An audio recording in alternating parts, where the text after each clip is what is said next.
സണ്ണിച്ചൻ പള്ളിയിൽ പോയിട്ട് വന്നോടി. ആ, നല്ലൊരു ഈസ്റ്റർ ദിവസമായിട്ട് അവൻ മൂടി പൊതിച്ചിടന്ന് ഉറക്കമാ. ഇന്നലെ മുതുപ്പാതിരായ്ക്ക് അവനും പൈലിയും കൂടെ കയറി വന്നത്. നിന്നെ ചാച്ചൻ വിളിക്കുന്നു. വിളിച്ചായിരുന്നോ?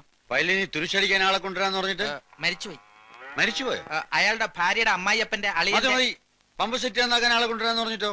അത് വളമിട്ട ശേഷം ആളെ വിളിക്കാന്ന് വിചാരിച്ചു. അപ്പൊ അതും ചെയ്തില്ലേ? അല്ല, ഓരോന്നായിട്ട് ചെയ്തു തീർക്കാനുള്ള ശ്രമത്തിലാണ്. വരട്ടെ.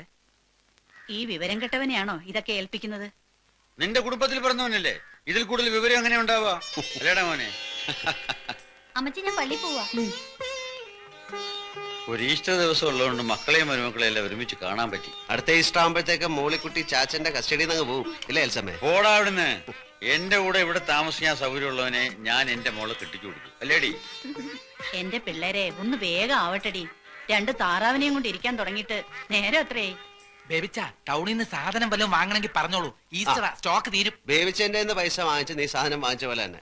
കർത്താവിന്റെ കൃപ കൊണ്ട് അളിയന്മാര് 3 പേരും ലാവിഷ് പാർട്ടീസാ. കാശ് മുടക്കാൻ ഒരു ഈസ്റ്ററോ പെരുന്നാളോ വന്നാ മതി, ഇവളുമാര് കെട്ടിയവന്മാരെയും പിള്ളേരെ എടുത്തോണ്ടെങ്കിൽ പോരും ചാച്ചനെ അമ്മച്ചയും കാണാനെന്ന ഭാവത്തിൽ. പിന്നെ കോഴിയായി താറാവായി. പക്ഷേ ഓസിനാണ് കഴിക്കുന്നുള്ള കുറ്റബോധം അവർക്കില്ലല്ലോ. ആരാളിയാ പെണ്ണ് കെട്ടുമ്പോ അളിയനും പഠിക്കും. എന്താടി സണ്ണിച്ചായ, പുല്ലംകുന്നാലെ ടോമിച്ചൻ സൺഡേ സ്കൂളിന്റെ അവിടെ വെച്ച് മോളിക്കുട്ടിയുടെ കൈക്ക് കയറി പിടിച്ചു. ഒരു എഴുത്തും കൊടുത്തു. ആണോടി? എഴുത്തവിടെ?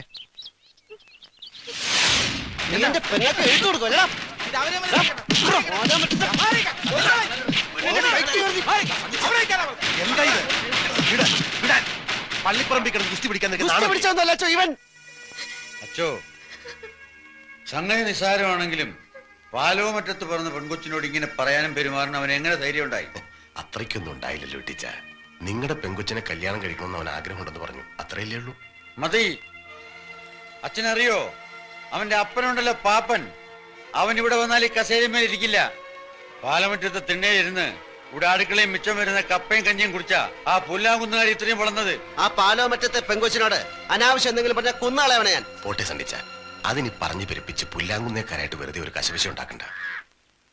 നിങ്ങൾ ചെക്കന്റെ അപ്പനാണെന്ന് പറഞ്ഞ് വെറുതെ തലേ ചൊറിഞ്ഞോണ്ടിരിക്കാതെ ചെന്ന് മാനമര്യാദയ്ക്ക് പെണ്ണിനെ കെട്ടിച്ചേരും ചോദിക്കേണ്ട മനുഷ്യ. നീ എന്റെ കയ്യിൽ നിന്ന് മേടിക്കും. കുരുത്തം കെട്ടപ്പോ തൊന്തരം ഉണ്ടാക്കി വെച്ചിട്ട് അതിന് പുറകെ അപ്പം പോയി തൂങ്ങിക്കോളാൻ. അപ്പാ, ഞാൻ അതിനൊന്നും കാണിച്ചും പറഞ്ഞൊന്നുമില്ല. ഇച്ചായം കാണിച്ച് തെറ്റ് തന്നെ. ഇനി അത് ഊതി പിടിപ്പിച്ച് വഴക്കം വെക്കണമെന്നും ഉണ്ടാക്കണ്ട. ദേ പോളച്ച, നീ നിന്റെ കാര്യം നോക്ക്. അവനൊരു പുണ്യാളച്ചൻ. പറഞ്ഞ പോലെ അളിയൻ എന്ത് തെറ്റിയതെന്ന് അപ്പനീ പറയുന്നേ? എടാ കുഞ്ഞുഞ്ഞെ, നീ ഇവിടെ വന്ന് ഇവിടെ കെട്ടിക്കൊണ്ട് പോയത് ഇങ്ങനെ കുസ്തി പിടിച്ചിട്ടാണോ? മാനം മര്യാദയ്ക്ക് വന്ന് പെണ്ണിനെ കണ്ടു, ഇഷ്ടപ്പെട്ട് കെട്ടിക്കൊണ്ടുപോയി. അപ്പൻ ചുമ്മാ പുക്കാറുണ്ടാക്കാതെ അവിടെ ചെന്ന് കല്യാണം നടത്താൻ സമ്മതമാണോ ചോദിക്കേ. പാപ്പച്ചൻ ഇതിന് എങ്ങനെ ധൈര്യം വന്നാ എനിക്ക് മനസ്സിലാകാത്തത്. അല്ല, ടോമിച്ചൻ വന്നൊരു മോഹം പറഞ്ഞപ്പോ.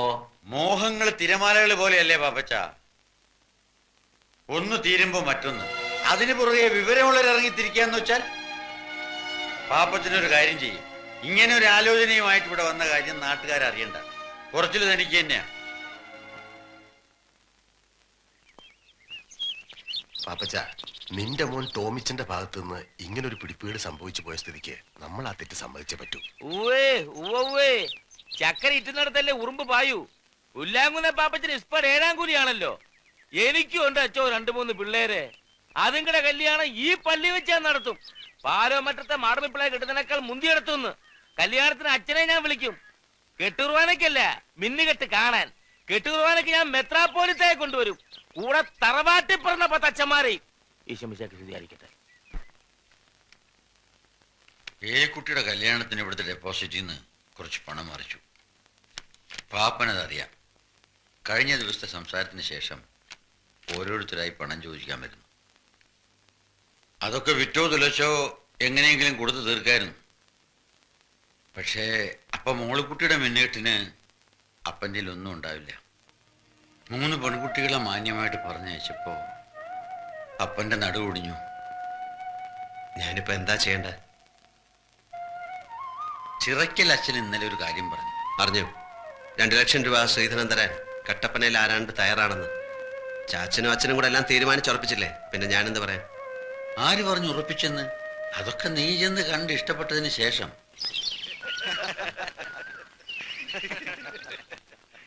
എങ്കിൽ പിന്നെ അവര് തമ്മിലൊന്ന് കാണട്ടെ അല്ലേ? മോളെ നാൻസി.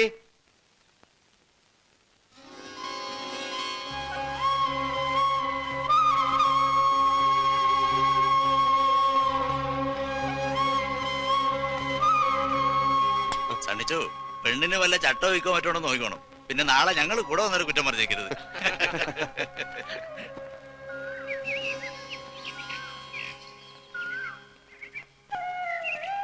പേരെന്താ പറഞ്ഞ? ഇപ്പൊ അപ്പച്ചൻ വിളിച്ചത് കേട്ടില്ലേ? നാൻസി അല്ലേ? ഈ പഠിച്ചത് സെന്റ് ആൻസൽ, ഇപ്പൊ അസംഷൻ കോളേജിലാ. എന്റെ പേര് അറിയാം, സണ്ണി പാലമറ്റം. പഠിച്ചത് SH ഹൈസ്കൂളിൽ അല്ലേ? എങ്ങനെ അറിയാം? ഞാൻ കണ്ടിട്ടുണ്ട്. എവിടെ വെച്ച്? ഈ സമരത്തിന്റെ മുമ്പിലൊക്കെ ഞെളിഞ്ഞു നടക്കുന്ന കണ്ടിട്ടുണ്ട്. അതൊക്കെ നോക്കി നിന്നപ്പോ സിസ്റ്റേഴ്സിന്റെ നിറയെ തല്ലും കിട്ടിയിട്ടുണ്ട്. അത് ശരി. ഇത്രയും പേരുള്ള ജാഥയിൽ എന്റെ മുഖം മാത്രം ഓർക്കാൻ എന്തെങ്കിലും പ്രത്യേകത ഉണ്ടാവും. അത്രയ്ക്ക് മോശമാണ് എന്നെ? അയ്യോ അല്ല, നന്നായിട്ടുണ്ട്. ശരിക്കും നന്നായിട്ടുണ്ട്? സത്യമായിട്ട്? ശരിക്കും ശരിക്കും നന്നായിട്ടുണ്ടോ? ശരിക്കും ശരിക്കും എനിക്ക് അസൂയ തോന്നുന്നു. നേരായിട്ടും തോന്നാം. അറിഞ്ഞവർക്കും കേട്ടവർക്കും എല്ലാം അസൂയായിരുന്നു, ദൈവത്തിന് പോലും.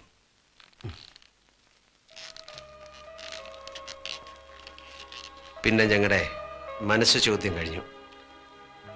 കല്യാണത്തലേന്ന് ബാച്ചിലേഴ്സ് പാർട്ടി നടക്കുമ്പോൾ പള്ളിക്കൽ നിന്ന് അച്ഛൻ വന്ന് പറഞ്ഞു കല്യാണം നടക്കില്ലെന്ന്. കടം കൊണ്ട് കഴുത്തറ്റ് മുങ്ങിയ പാലോമറ്റത്തേക്ക് അവളെ കെട്ടിച്ചു കയറ്റാൻ അവളുടെ അപ്പച്ചൻ മനസ്സ് വെച്ചില്ല. ആ, കടങ്ങളുണ്ടായിരുന്നു, ശരിയാ. പക്ഷേ അത് പെരുപ്പിച്ചു പറഞ്ഞ് നാൻസിയുടെ അപ്പച്ചനെ വിശ്വസിപ്പിച്ച പാപ്പച്ചന്റെ മോഹം ഞങ്ങളുടെ കല്യാണം മുടക്കുക എന്നതായിരുന്നു. ആ മോഹം അയാൾ സാധിച്ചു. മിന്നു കെട്ടുന്നതിന്റെ തലേ രാത്രി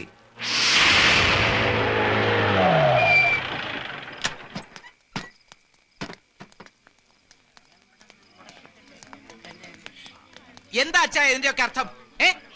മിന്നേറ്റ് നടക്കാൻ മണിക്കൂറുകൾ മാത്രം ബാക്കിയുള്ളപ്പോ കല്യാണ കാര്യത്തെ പറ്റി ഒന്നുകൂടെ ആലോചിക്കാണ്ടെന്ന് പറയുന്നത് എവിടത്തെ നാട്ടു നടപ്പാ? എനിക്ക് കുറച്ചുകൂടി കാര്യങ്ങൾ അന്വേഷിക്കാനുണ്ട്. എന്റെ മോളെ അവിടേക്ക് അയച്ചാ അവള് ദുഃഖിക്കേണ്ടി വരില്ല എന്ന് എനിക്ക് ബോധ്യം വന്നാ നമുക്ക് വേറെ ദിവസം നോക്കാം. ഒരുമാതിരി തന്തയ്ക്ക് പറക്കാരിക പറയരുത്. നീ എന്താ ഈ പറയുന്നേ? ഈ കല്യാണം നടത്താൻ ഇയാൾക്ക് ഇട്ടവനെന്ന് അന്നീപ്പാരാ മധ്യസ്ഥം പറ ഇങ്ങോട്ട് വിളിച്ച്. പെണ്ണിന്റെ തന്ത ഈ നിൽക്കുന്ന കുഞ്ഞു കൊച്ചു സാറ് മനസമ്മതം കഴിഞ്ഞിട്ടും കല്യാണം വേണ്ടാത്ത സ്ഥിതിക്ക് അരമനക്കോടതിന് അനുവാദം മേടിക്കുന്ന സഭാ നിയമം. പെണ്ണിന്റെ അപ്പുറം അതും മേടിച്ച സ്ഥിതിക്ക് നിങ്ങൾ ഇവിടെ കിടന്ന് കൊമ്പൊലിക്ക് കാണിച്ച ഒരു കാര്യവുമില്ല. എനിക്ക് നാൻസിയോട് ഒന്ന് സംസാരിക്കണം. അതെങ്ങനെയാ മോനെ? പെണ്ണിന്റെ അപ്പുറം ഇഷ്ടമില്ലാത്ത സ്ഥിതിക്ക് പെണ്ണോട് സംസാരിക്കുന്നത് എങ്ങനെയാ? കുടുംബത്തിൽ പറഞ്ഞത് ചെയ്യത്തില്ല. എനിക്ക് സംസാരിക്കാം. അങ്ങനെ പോയാലോ?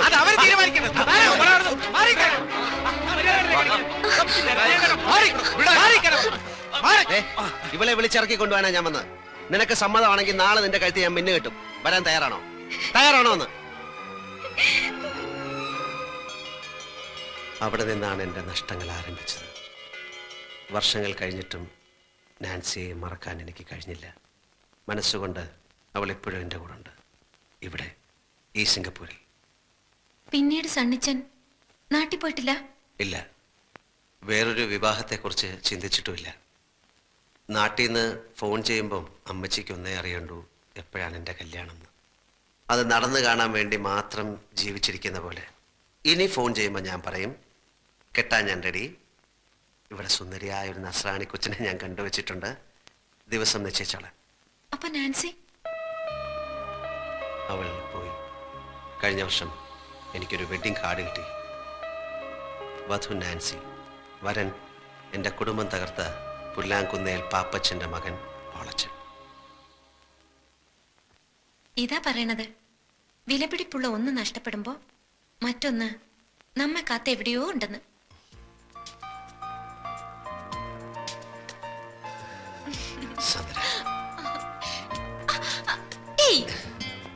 ഇപ്പൊ എന്റെ അപ്പനും അമ്മച്ചും കണ്ടോണ്ട് വരണ ഈ രംഗം. കണ്ടോണ്ട് വന്നാൽ എന്താ? എന്റെ ഈശോ, കമ്പ്യൂട്ടർ സയൻസ് പഠിക്കാൻ ഹോസ്റ്റലിൽ നിർത്തിയിട്ട് പോയ സ്വന്തം മകൾ സുന്ദരനോയെ ഒരു ചെറുപ്പക്കാരനോടൊത്ത് രാത്രിയിൽ ഇങ്ങനെ ഇങ്ങനെ അല്ലേ?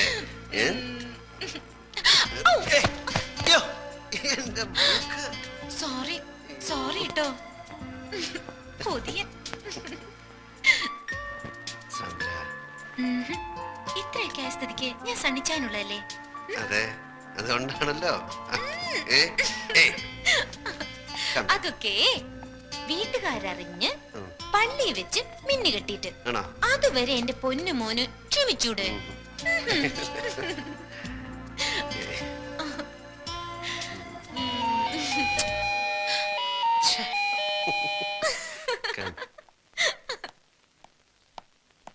Stay here.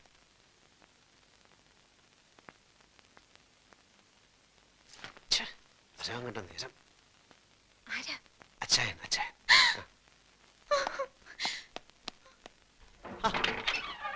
അച്ചായൻ എന്താ ഈ നേരത്തെ? വട്ട് അല്ലാതെന്താ? എടാ സണ്ണിക്കുഞ്ഞെ, ഇന്ന് ഞങ്ങളുടെ 15th വെഡിങ് ആനിവേഴ്സറി നിനക്ക് അറിഞ്ഞുകൂടെ? സോറി, ഹാപ്പി സന്തോഷപ്രദമായ നീണ്ട 15 വർഷത്തെ ദാമ്പത്യ ജീവിതത്തിന്റെ ഒരാഘോഷം. ശരി. പിള്ളേരെല്ലാം ഡ്രൈവർ നായരെ ഏൽപ്പിച്ചിട്ട് ഞങ്ങളൊന്ന് കറങ്ങാൻ ഇറങ്ങിയതാ. പാതിരാത്രിയിലോ? ഈ ഹണിമൂണിന് പാതിരാവുന്നോ പരാവെളുപ്പൊന്നും ഉണ്ടോ? കടപ്പുറത്തിരുന്നപ്പോ എനിക്കൊരു ഐഡിയ. ഇന്നത്തെ രാത്രി സ്ഥിരം കിടപ്പുമുറി വിട്ട് മറ്റെവിടെയെങ്കിലും ഉറങ്ങാമെന്ന്, ജസ്റ്റ് ഫോർ എ ചേഞ്ച്. അപ്പോഴാ എനിക്ക് നിന്റെ വീടിനെ പറ്റി ഓർമ്മ വന്നത്. അതല്ല, നിനക്ക് വല്ല ബുദ്ധിമുട്ടുണ്ടോ? എനിക്കൊന്നുമില്ല. പിന്നെ ഞങ്ങളുടെ ഈ ത്രില്ലും മൂടും ഒക്കെ കണ്ട് നിനക്ക് ഒരു പെണ്ണ് കെട്ടണമെന്ന് തോന്നുകയാണെങ്കിൽ ഒറ്റ വെടി 2 പക്ഷി. നീ വന്നേ, നീ വന്നേന്ന് ഒരു പെഗ്ഗെട്. ചേച്ചി കഴിക്കാം. ഒരു പെഗ്ഗെട്. നീ വാ, ഒരു പെഗ്ഗെടുക്കാൻ. അല്ല ചേച്ചി. ആഹാ, അപ്പോ നിനക്ക് ഞങ്ങളുടെ വെഡിങ് ആനിവേഴ്സറി ഒന്നും അത്യാവശ്യമായിട്ട് എനിക്ക് ഒരു ജോലി വിസ്കി ഉണ്ട്.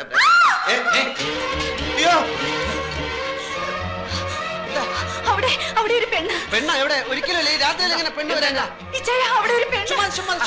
പെണ്ണൊന്നുമില്ല അവിടെ. നീ ശരിക്കുണ്ടോ? അതെ, വെളുത്ത ഫ്രോക്ക് ഇട്ടൊരു പെണ്ണ്. അയ്യോ, അത് ഞാൻ പറഞ്ഞിട്ടുണ്ടെന്ന് തോന്നുന്നു. ഇവിടുത്തെ ജോലിക്കാർ പലരും കണ്ടേ.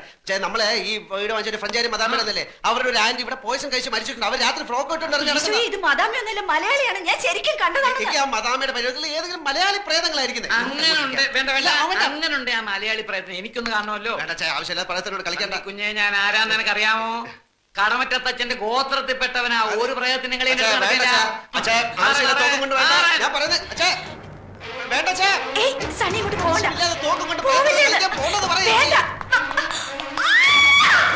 ഷൂട്ട് ചെയ്യരുത്, അത് പ്രേതമല്ല, എന്റെ ഫ്രണ്ടാ.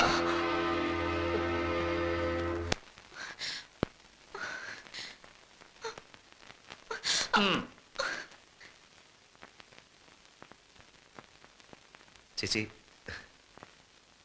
ചേച്ചി തെറ്റിദ്ധരിക്കരുത്. ഞാൻ പറഞ്ഞേക്ക്, സത്യമായിട്ടും ഇത് ഞാൻ കെട്ടാൻ പോകുന്ന പെണ്ണാ. ശബ്ദിക്കരുത്. ഞാൻ ഈ പ്രയത്നോടും സംസാരിക്കട്ടെ. എന്താ നിന്റെ പേര്? സാന്ദ്ര. സാന്ദ്ര വാളുകാരൻ.